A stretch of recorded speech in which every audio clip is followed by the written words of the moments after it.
To summarize this theme, we cover clauses that relate to borrowings, utilization of funds. We cover a wide range of topics that deal with how does the entity do liquidity risk management. We then talk about the entire going concern assumption, or if there is a material uncertainty around whether the entity will continue as a going concern or not. Some of those assessments have to once again qualitatively form a part of the auditor's CARO opinion. So a lot of effort, a lot of focus on trying to look at how is the funds that are raised managed by the entity, and whether they are sensibly deployed or not. So again, a lot of qualitative items that the auditor needs to focus on. So let's look at the first set of items that deal with borrowings, and we'll then, like last time, take each one of them in a little more depth and talk about what the key changes are. So the first item that the auditor needs to report on is default in repayment of loan or other borrowings, or in payment of interest to any lender. Typically here, the reporting expectation is that the period of the default and the amount of default is going to be reported. The next item that the auditor needs to report on is whether the company is declared as a willful defaulter by any bank or financial institution or any other lender. Again, a very interesting kind of a clause, because if one had to really look at this particular requirement, the list of willful defaulters declared by banks or financial institutions are available publicly. Any lender, any reader of the financial statements can do their own search and get that list. But the MCA wants to enhance the reporting by auditors, and to enhance that requirement from auditors, to enhance the extent or coverage of audit, this is now forming a part of CARO. So once again, the auditor may not have too much of effort on their own, but this is something the auditor will have to look for from an external standpoint and comment upon. The other item is around end use of funds raised from term loans. So here the key thing is, if the loans were deployed for the purposes for which they were not raised, then the amount so deployed and the nature needs to be reported. Once again, a very relevant clause from the standpoint of the lender, and for those who are associated with a credit function in a bank, or those who have been borrowers will know that where the funds are going to be deployed is extremely critical for a lender. That onus is now cast on the auditor. Some of these items did form a part of the earlier versions of CARO. So for example, if one went back a few years in time, utilization of funds raised on short-term basis for long-term purposes was a specific requirement under CARO. It's new when one compares it to CARO 2016, but if one went to CARO 2002 or thereabouts, one will see that this was also a reporting requirement. Diversion of funds, misuse or misappropriation of funds raised by one entity and being deployed to other entities in the group. These are some of the common instances that one has seen.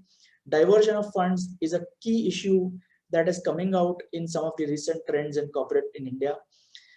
To correct those, two clauses have been specifically talked about from the standpoint of CARO 2020. Any fund that is raised to meet the obligations of subsidiaries, associates, and joint ventures need to be specifically commented upon by the auditor. So for example, if the holding company has raised money and has given a loan to the subsidiary to meet the subsidiary's obligations, then that is something that could get reported here. And finally, there is a lot of focus around whether the fundraising has been made by pledging of shares in group entities, and whether there has been a default on such loans. Again, one of the common themes that came out in the recent events in corporate India is the loans were raised by pledge of shares of a group entity, and eventually, if the group entity did not do well, the lenders suffered, and now they want to try and put the onus of whether there is a default on the auditor, and want the auditors to be that much more engrossed or more detailed in their audit approach.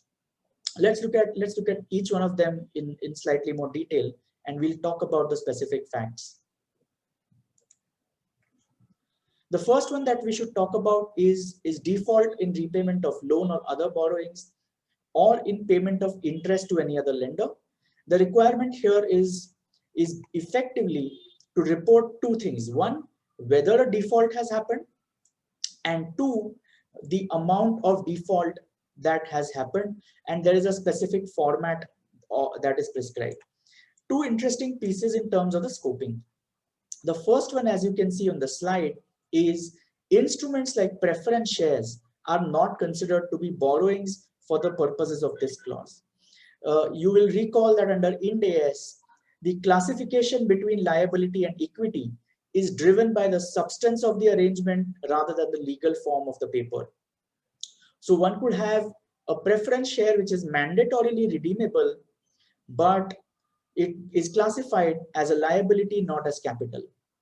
One could have preference shares that are compound instruments, i.e., there is an element of equity and liability both. By the issuer, split accounting is followed, where the liability is presented as part of borrowings and the equity component is shown separately.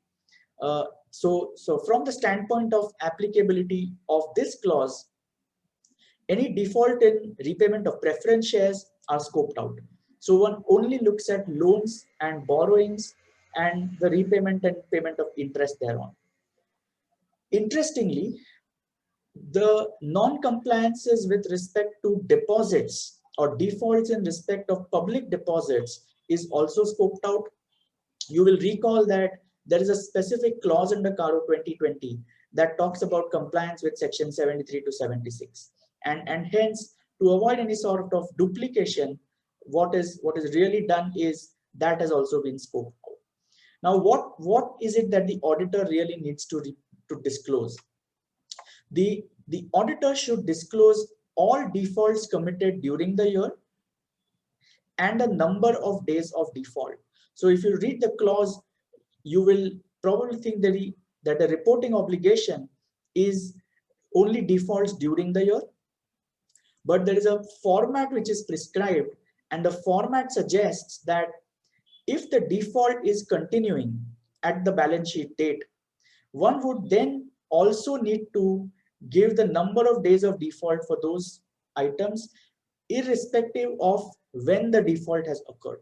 So to give you an example, if an installment was due on, say, 31st of March 2020,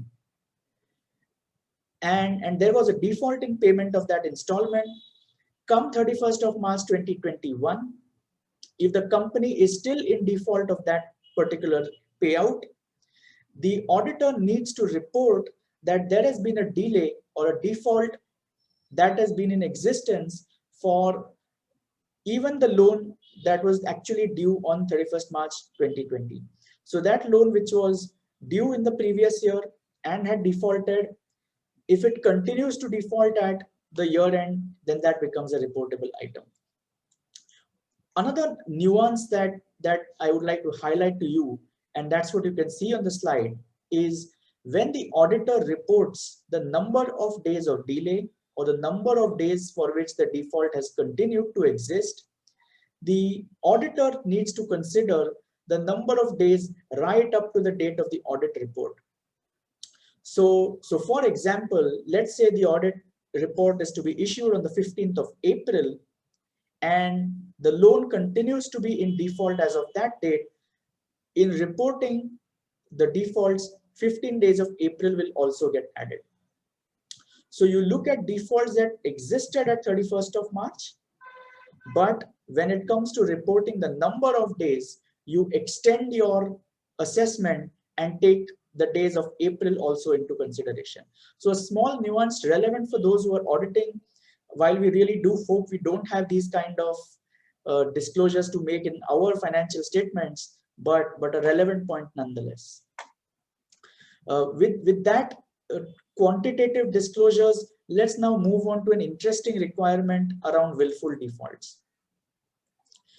So the first thing that the guidance note clarifies is that this particular declaration of a willful defaulter should only be restricted to the relevant financial year, and it should go on until the date of the audit report.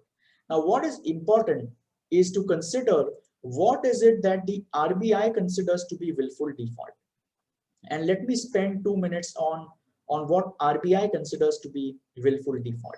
If one goes to the RBI 2014 circular, one will realize that certain events, if they happen, are indicators when a bank or a financial institution would classify a borrower as a willful defaulter. Commonsensically, as the name suggests, that if an entity has the capacity to honor its obligation and yet defaults on its obligation, then that is one of the indicators of willful default. So if an entity has defaulted in repayment of obligation to the lender, even when it has the capacity to honor those obligations, it is considered to be a willful default. Another instance of willful default is where the fund was raised for a specific purpose and it was not used for that purpose, but it was diverted. That again is a situation in which the bank can call out that particular borrower and classify them as a willful defaulter. The third situation, once again, is if there has been a fraud, if there's been siphoning off of the funds, then obviously the logic is that the funds are not being utilized for the purpose for which it was used, neither are they available with the company for repayment, and therefore that also classifies to be an instance of a willful default. The last one could be, for example, where the fund was deployed in an asset, the asset got sold off, but the fund was not yet repaid back to the bank. So if I have a secured asset, the asset got sold off, the asset as a security is no longer available, the lender was not informed of this fraudulently or willingly or voluntarily, then that's an indication of a willful default, because the seller or the borrower sold the asset without a formal approval of the lender. Now, when it comes to reporting under this clause, couple of relevant items to keep a note of. The first item to keep a note of is that company A, for example, may not have taken a loan from bank A, but if the bank A has identified company A as a willful defaulter for any specific reason, maybe it's part of a consortium, there is no direct lending, and there is a willful default that another consortium member has made. But if bank A also calls this particular company A as a willful defaulter, then the auditor will be forced to report. The auditor cannot say that I don't have any relationship or contractual relationship or an existing borrowing with bank A. Bank A has declared company A as a willful defaulter. That logic does not work. The moment the willful defaulter tag is applied, the auditor will be forced to report. When it comes to who or which entity can apply that willful defaulter tag, the willful defaulter announcement can be made either by a bank or a lending institution, in which case the auditor will need to reply party by party who has declared them as a willful defaulter. If any amount is owed to them, then that amount needs to be disclosed. However, there are certain situations in which a government or a government authority can also classify someone as a willful defaulter. Now, those are also to be considered for the purposes of this reporting. So in the clause, when you read other lender, the other lender has a very strict interpretation, and that strict interpretation is that other lender only means a government authority or a government agency, and not any loan, any other party. So say company A has taken a loan from company B, and company B believes that the loan was not used for the purpose for which it was taken. Company B calling this entity a willful defaulter will not trigger any reporting under CARO, because company B is not a government authority, neither is it a bank or a financial institution. So those were the 2 or 3 salient points that I wanted to highlight from the standpoint of declaration of willful defaulter. So one of those interesting items, this information is publicly available, and yet CARO 2020 requires the auditor to comment on this particular item. Moving on, the next thing which is quite critical is end use of funds. Now, in the recent past, a lot of frauds, a lot of events have happened in corporate India where the end use of funds was questioned. The MCA requires that the auditor now pay special attention to some of these items. The first thing that the auditor needs to do is to comment on whether the funds raised from term loans were deployed for the purposes for which they were raised. And if not, then that is what the auditor needs to call out in CARO 2020. So what is it that really triggers, or what situations or scenarios trigger reporting under this clause? And I'll talk to you about 2 or 3 examples while you can see some of the summarized points on the slide. If the utilization of short-term working capital funds is not in accordance with the sanction, but is made to use or put to use to acquire long-term assets, then that is an item where the reporting could get triggered. So typically, if you have raised any short-term money, deployed it for a long-term purpose, it will mean that the end use objective is not met. Or you use it for a purpose for which it was not raised. And this is quite a challenging item from an audit standpoint, because friends, you will remember that money is fungible. Money does not have color. The money that gets credited to my bank account does not know whether it is coming from a short-term source or a long-term source. You could see companies having separate bank accounts to segregate some of these items, but it's not always practical to do a 1:1 correlation. The guidance note fortunately does not require that kind of 1:1 correlation. One really needs to look at first, what are all the loans or term loans that have been received? What was the objective of the term loan that was stated in the document of the sanction letter or the agreement? And then you start looking at deployment. You could look at deployment from a fund flow perspective. You could look at deployment from a 1:1 tagging perspective. So to give you an example, let us say a housing finance company or an NBFC company raises money by way of a term loan, by way of an external commercial borrowing.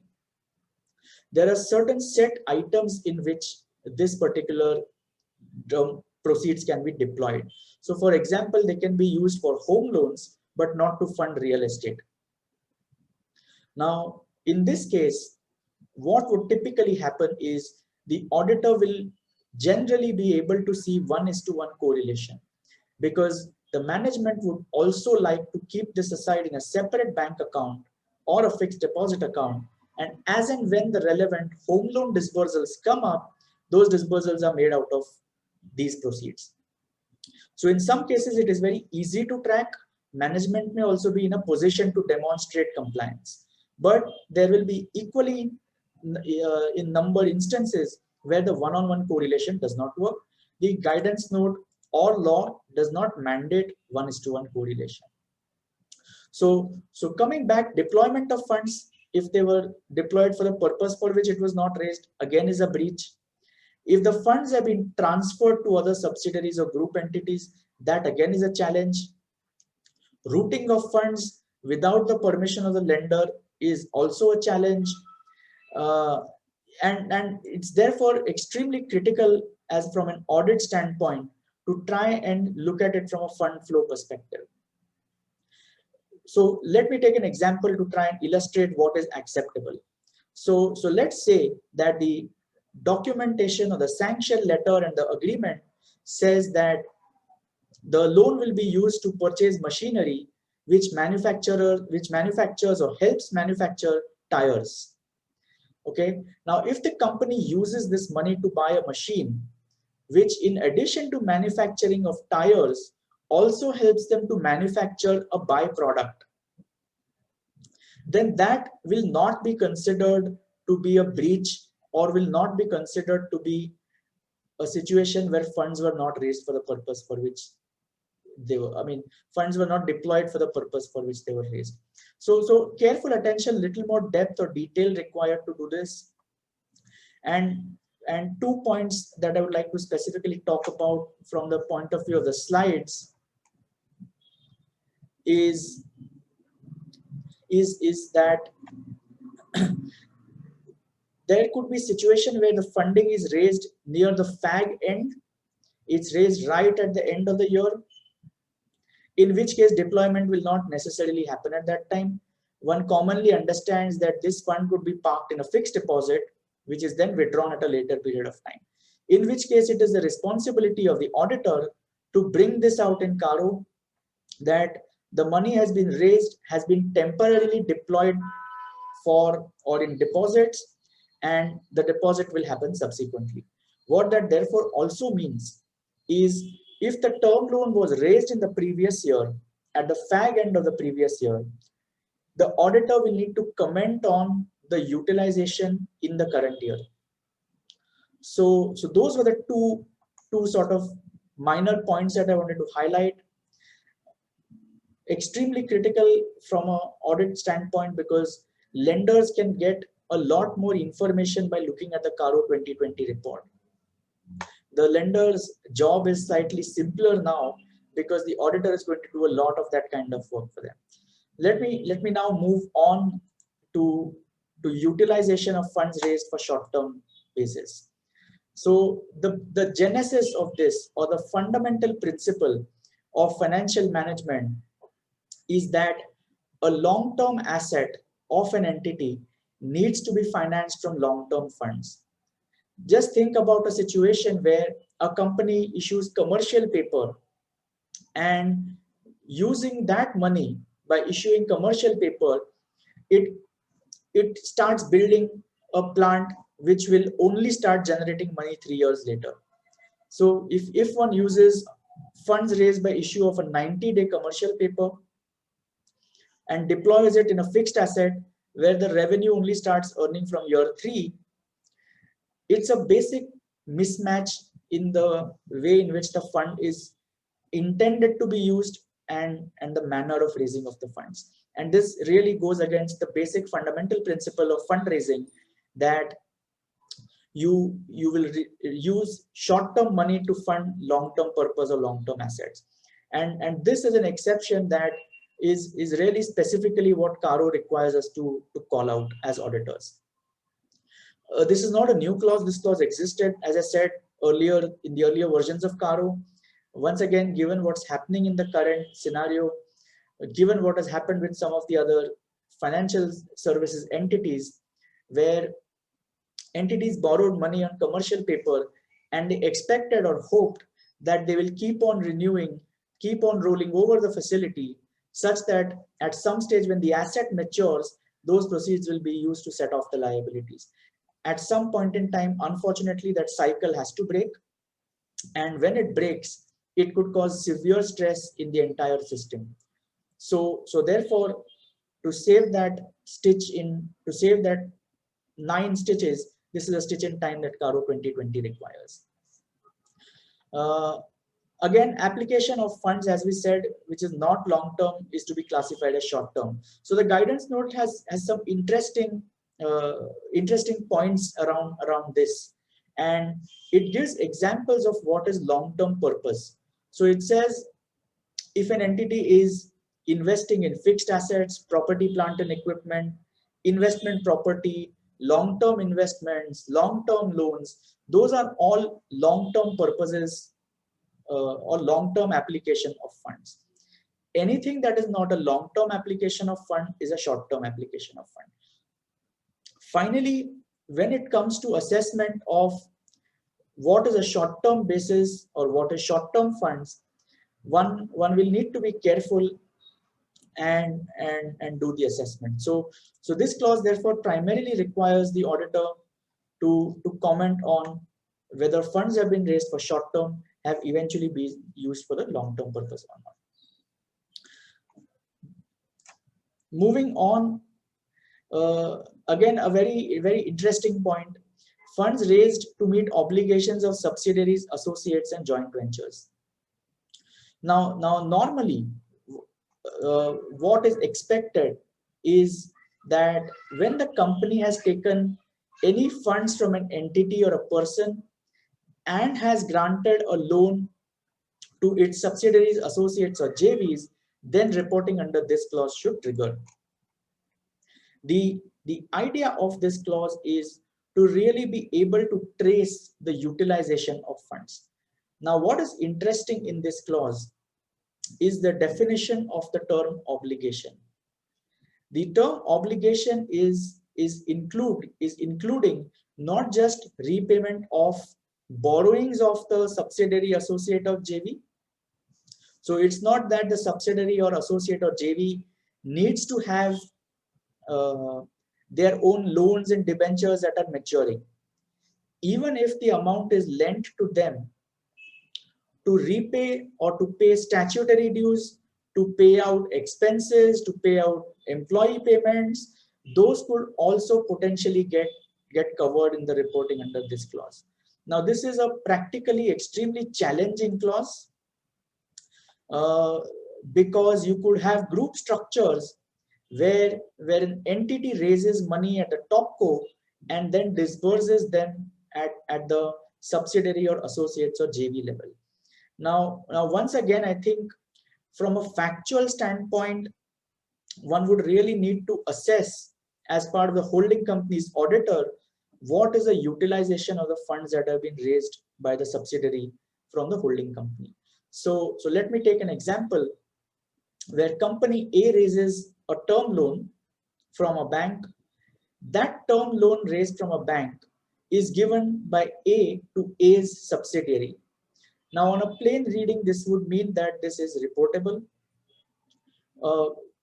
One could actually practically challenge this by saying that what is the fundraising position or the financial position of A's subsidiary?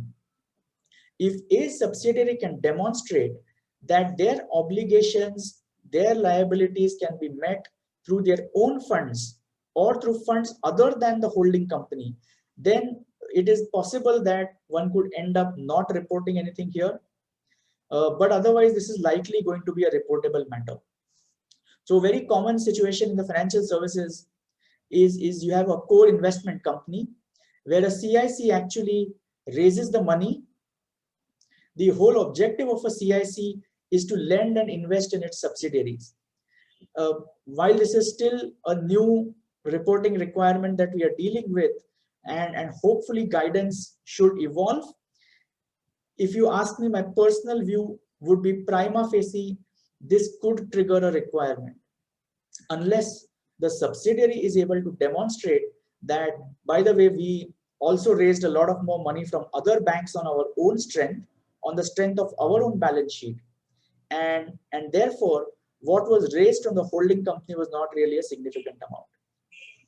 So extremely situation-based, facts-based, and judgment-based. In fact, a lot of clauses that we have discussed today are extremely judgmental. And you will see that when we discuss some of the clauses related to auditor reporting also, that is extremely judgmental. And that's why our recommendation is to start the dialogue with the auditors right away. Because for questions like these, practices will evolve, guidance will evolve, positions will emerge. But better discuss those positions now than wait for 15th April to begin the discussions. The last point that I wanted to pick up in respect of borrowings was, if there is a loan raised during the year by pledge of shares held of a subsidiary, associate, or of a JV, then that needs to be disclosed. And if there was a default on those loans, then that fact needs to be brought out. So once again, the objective is to try and tighten the reporting around the entire fundraising. From whom have the funds been raised? Where have they been deployed? Has there been a diversion? Is the company declared a willful defaulter? All of that is going to provide immensely useful information to people in the credit function in a bank or an NBFC, because you will now know at one stretch, in one opinion, as to whether this entity does diversion of funds or not. You would have otherwise had to look at your own analysis of the end use of funds. Now you have an auditor who is taking responsibility for the statements they make in the opinion. So interesting times ahead as we explore some of these typical holding company, subsidiary company fundraising arrangements. The next clause is around